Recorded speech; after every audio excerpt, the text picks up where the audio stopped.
Je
veux offrir la terre, l'eau.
Le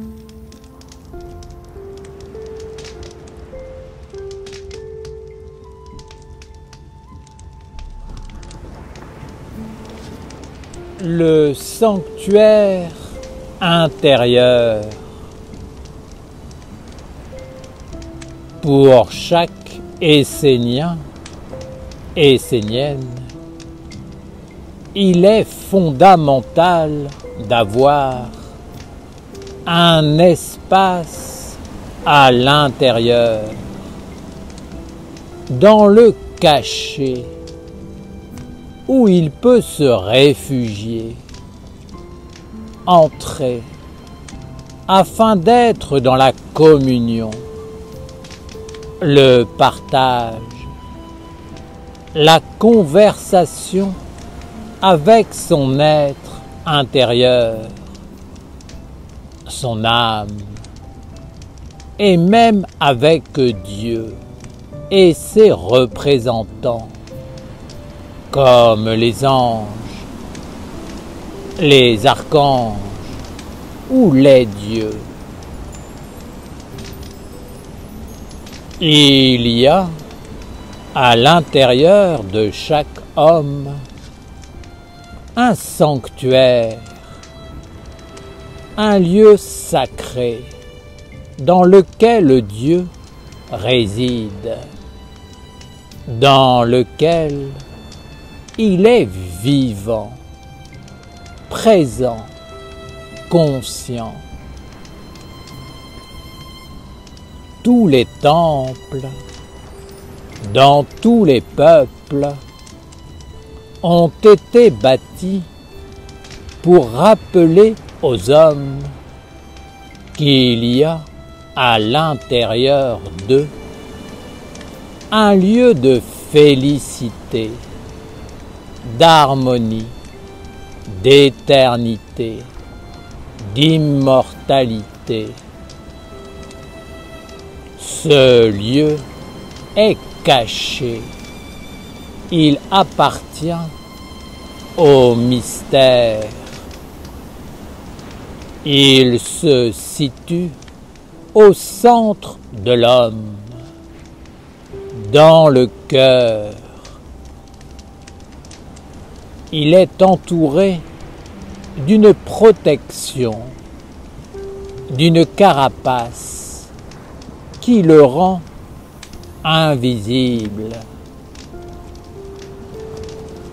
L'homme peut vivre des vies et des vies en ignorant totalement la présence en lui de cet endroit intérieur qui l'unit à l'éternité. Il est alors une âme errante,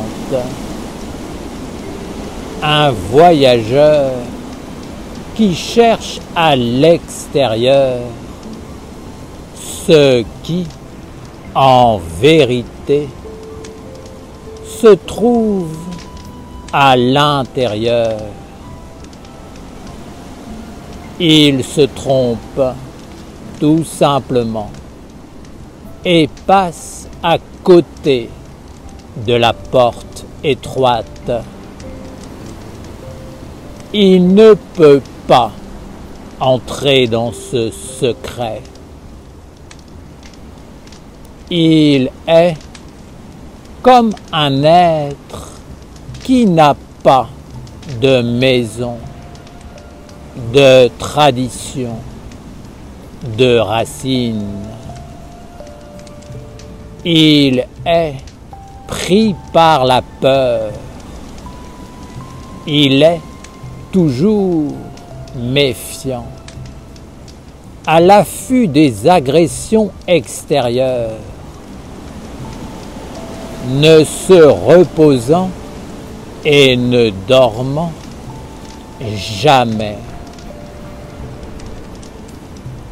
Seul celui qui cherche à entrer dans cet espace-temps du cœur pourra rencontrer la merveille. C'est une flamme de Dieu qui est allumée en permanence par la vie immortelle. C'est un culte du feu et de la lumière. Dieu est là, dans le feu. Il est l'air, empli de lumière. Il est l'eau de la pensée sage, des sentiments nobles et des actes vrais. Il est une terre qui porte toutes les semences divines et les conduit vers la perfection. Seuls les purs, les transparents peuvent entrer dans ce sanctuaire. Ceux qui sont libérés du sombre, de l'avidité mortelle et de la peur. Là se tient Dieu qui donne la chance à l'homme de faire toutes choses nouvelles, de tout recommencer, de reprendre un corps,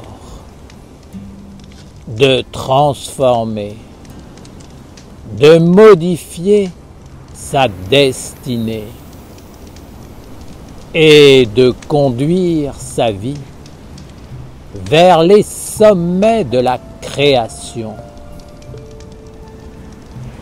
L'essénien, l'essénienne doit trouver cet espace intérieur et apprendre à s'y réfugier. C'est l'intimité avec Dieu. Ce lieu ne doit être partagé avec personne d'autre que Dieu. Ce sanctuaire doit demeurer intact, inviolé de l'agitation trouble, stérile et de la bêtise du monde de l'homme qui se donne à la mort. L'homme mortel ne sait qu'imiter la lumière. Il dira qu'il marche sur un chemin spirituel, qu'il pratique différentes techniques de méditation et de relaxation qui lui procurent la sérénité. Mais c'est un leurre, une forme d'hypnose qui apporte un repos, un apaisement au corps et à l'être mortel. Ce n'est rien de plus. Moi, je vous enseigne un sanctuaire intérieur et invisible dans lequel le corps et le moi mortel n'existent plus. ne peuvent entrer dans ce lieu sacré. Seul Dieu est vivant. C'est son intelligence qui illumine. C'est sa sagesse qui gouverne avec l'autorité du cercle de ses anges, les grandes vertus. Toutes les bénédictions sont offertes à l'homme qui saura entrer dans ce culte de la lumière. Je dis culte de la lumière, car c'est la méthode, la pratique donnée par Dieu à son peuple comme le signe de l'alliance qui permet d'atteindre cette vie intérieure illuminée. Ce sanctuaire où sont vivants la flamme et l'être de l'immortalité. Père Raphaël, comment le culte de la lumière est-il le chemin permettant de trouver le sanctuaire de la lumière intérieure? Le culte de la lumière est une perfection divine jusque dans sa forme extérieure. Il est construit comme un hiéroglyphe qui indique le chemin. Il différencie la vie intérieure de celui qui monte sur le tapis de l'ange, de la vie extérieure, par la statue du recyclage, et l'homme immortel de l'homme mortel, par le triangle des invocations. Les Séniens, les Séniennes, qui posent cette forme dans sa maison, activent la représentation parfaite du chemin de la lumière. S'il entre dans la pratique en activant la forme par son magnétisme, tous les mondes répondront à son appel et à sa magie, car son travail sera conforme à la volonté de Dieu et à l'harmonie universelle. Il déposera sa peau de bête dans la statue du recyclage et demandera le soulagement à tous les esprits, à tous les êtres subtils qui vivent et agissent dans le royaume de la bienveillance. La statue de la bienveillance règne dans le monde du recyclage. Sur le triangle des invocations, là où toutes les influences subtiles se font connaître,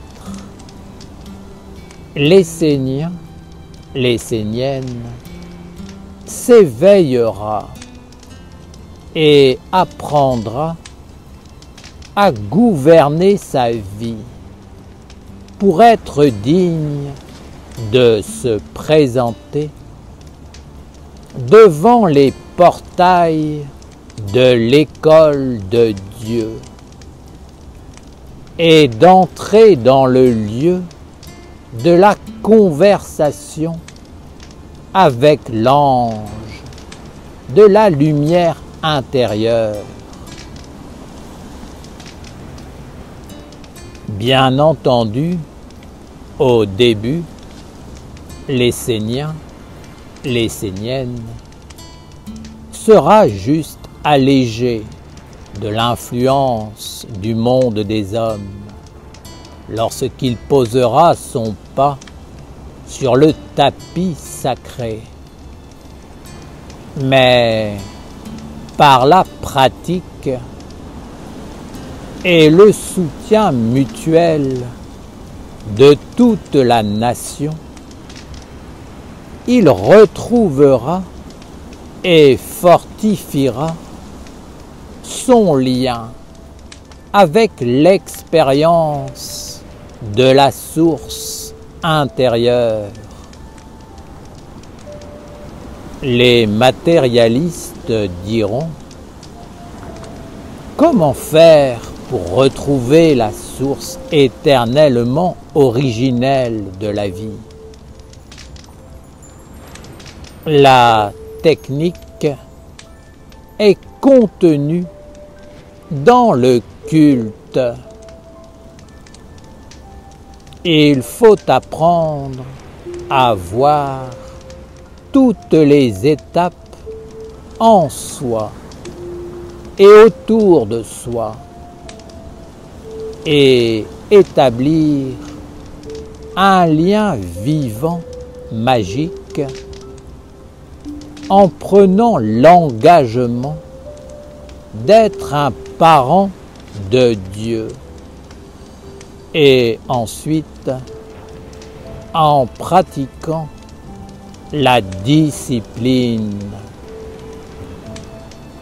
C'est alors que les organes apparaîtront progressivement, permettant de comprendre les différentes étapes, de les vivre.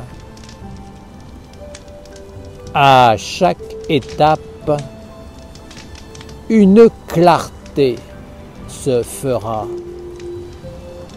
Et au moment de monter sur le tapis de la communion avec le messager de Dieu, une pureté, une honnêteté, une impersonnalité, une empathie, un amour, une paix, un respect, une volonté de servir Dieu dans le dévouement, la générosité, se feront sentir.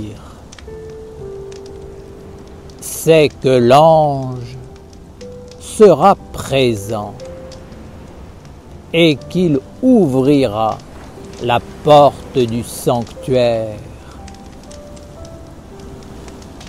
Les vertus dont je parle ici n'ont rien à voir avec leur ombre qui agissent dans le monde du recyclage et de l'influence sombre.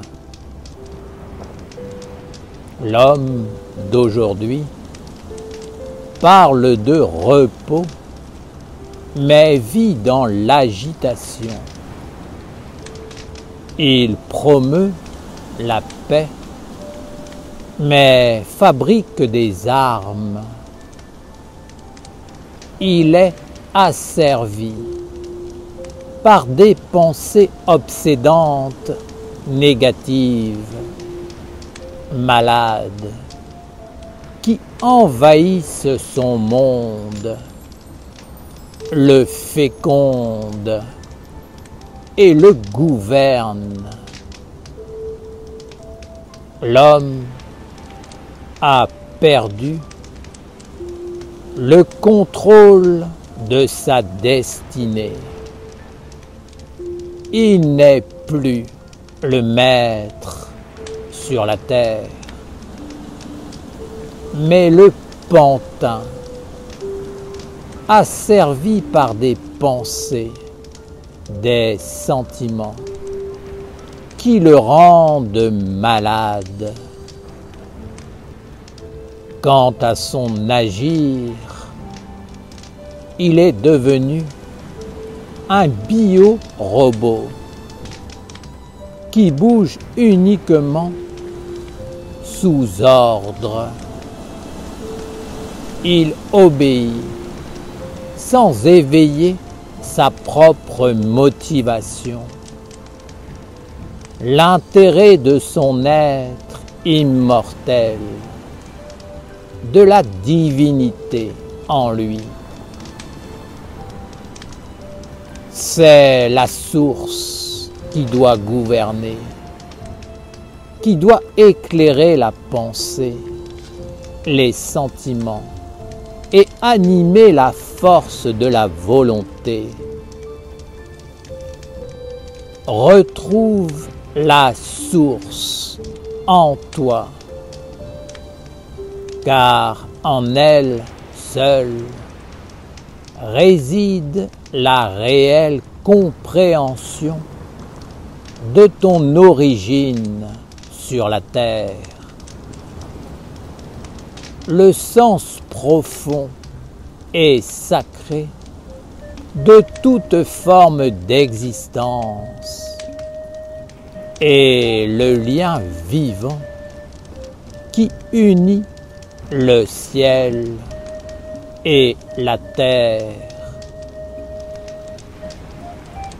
Le corps physique est la terre de l'âme, qui est la bienveillance dans les mondes supérieurs.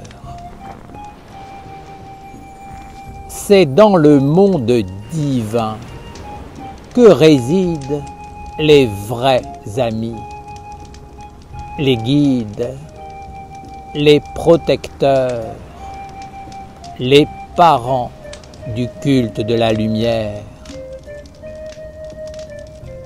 Lorsque toute cette structure est mise en place dans la vie de l'homme initié à ces mystères sacrés, tout apparaît comme cela est de toute éternité. L'homme est une merveille sur la terre, à condition qu'il sache ne pas être un homme mortel, mais une âme immortelle, éclairée, animée par une lumière et une vie intérieure qui n'appartient pas au monde de l'homme.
Toi, mon frère, entends-tu?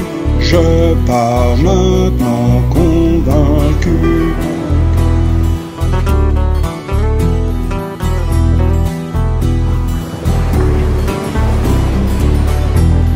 Je pars vers la terre de la liberté, au-delà du monde des opprimés.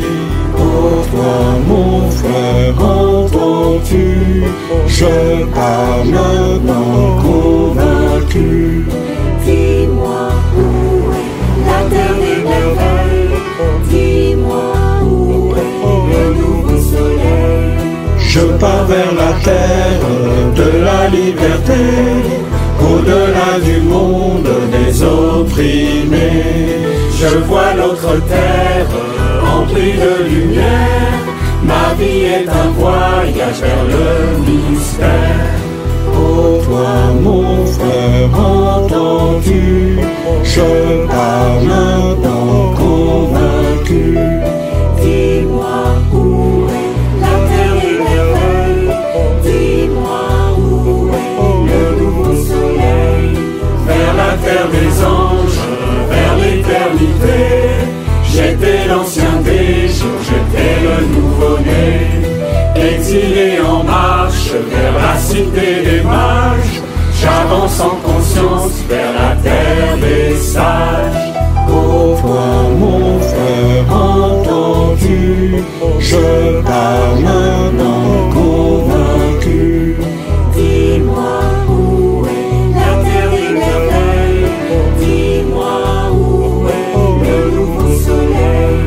Vers le fondamental, je pars en exil, loin du monde des hommes, du savoir stérile. Vers la cité lointaine, je marche déterminé, loin de l'oppression, vers l'éternité.